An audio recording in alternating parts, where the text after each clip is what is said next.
ये जिंदा तो है, फिर भी जिंदा नहीं है। ఏంటమ్మా వాండరిగేది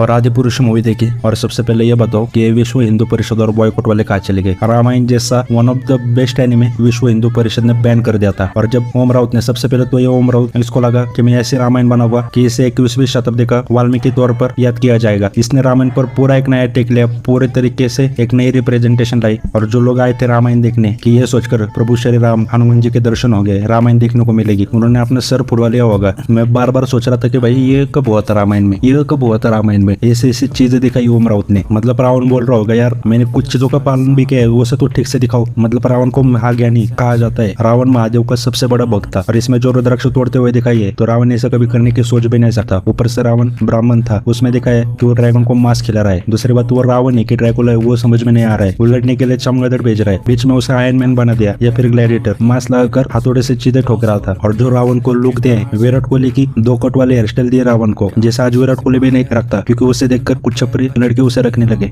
और दूसरी बात वो अमरावत रो रहा था उसके हनुमान जी के लिए प्यार के लिए कह रहा था हनुमान जी के लिए एक सीट रखो। जो हनुमान जी का रिप्रेजेंटेशन ओपराउंट ने किया है भाई, इससे सच में हनुमान जी से प्यार होता ना तो ऐसे रिप्रेजेंट करता ही नहीं। मतलब एक सीधा प्रोस्थेटिक मेकअप लगा सकते थे इसकी जगह देवदत्त नायक को बार बार मुंह खुलाने को कहा है और वो इतना बेकार लग रहा था। और हनुमान जी एक भगवान है, उन्हें सूर्य यमा विश्वकर्मा इन्होंने कई सारे शक्तियां वरदान दिए थे, लेकिन जिस तरह हनुमान जी के कैरेक्टर को इस मूवी में दिखाया, मतलब जैसे हरकतें दिखाई ऐसा लग रहा था बार बार पागलपन के दौरे आ रहे। और सच में मेरा भाई मन उठ गया था। मतलब जितने भी रावण से जुड़े लोग हैं उन्हें इतने अजीबो गरीब हेयर कट दिए, मतलब आज के जमाने के हेयर कट दिए उनको। और सीता माता को भी स्लीवलेस ब्लाउज पहना है और साथ में सीता माता का जो एक इनोसेंस था वो भी दिखाई नहीं दे रहा है। और बात करूं प्रभु श्री राम की तो भाई मुझको लास्ट फाइट सीन देखा नहीं जा रहा था। मतलब अब ठीक है डायरेक्टर का एक कट है तो मैं इसके ऊपर बोलना नहीं चाहता था, लेकिन मैं आज भी प्रेफर करूंगा वो बाणों वाली लड़ाई जो दोनों रावण और राम अपने अपने रथ में बैठकर लड़ते। या लास्ट में रावण आकर प्रभु श्री राम जी को बुक्के मारकर उड़ा रहा था, यह मुझसे देखा नहीं जा रहा था। और सीजे वेफएक्स खराब था तो वो मैं कम एक्सपेक्टेशन लेके गया था, लेकिन जो जामवन का हाल किया है इन्होंने, मतलब जामवन भी बहुत बढ़िया तरीके से देखा सकते थे। इधर उन्हें 10-15 साल में पुराने जो गेम आते थे वैसे एनिमेशन है, और कभी उनको 4 पैर पर चल रहे, कभी उनको 2 पैर पर चल रहे।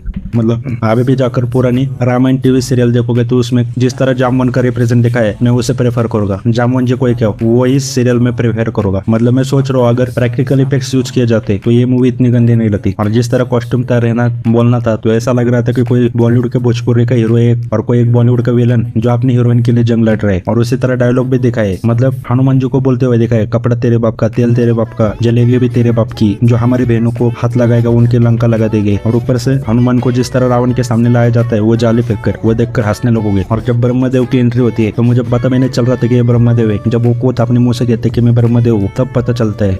सीधी साफ भाषा में कहूँ तो रामायण की कहानी बच्चों को पता है, लेकिन आज भी लोग उसे देखने गए थे सिर्फ रामायण के लिए। लेकिन ये जो उन्होंने रामायण दिखाया मैं नहीं चाहता ये कोई भी देखे, जो हमारे आने वाली पीढ़ी है वो इस रामायण को सच समझ के बैठे। ओवरऑल बोलूं तो इसका सिर्फ बैकग्राउंड म्यूजिक अच्छा था, कुछ सिनेमेटिक शॉट्स अच्छे थे जिनमें से अच्छे से कलर ग्रेडिंग लाइटिंग वगैरह ये सब ठीक किया गया था।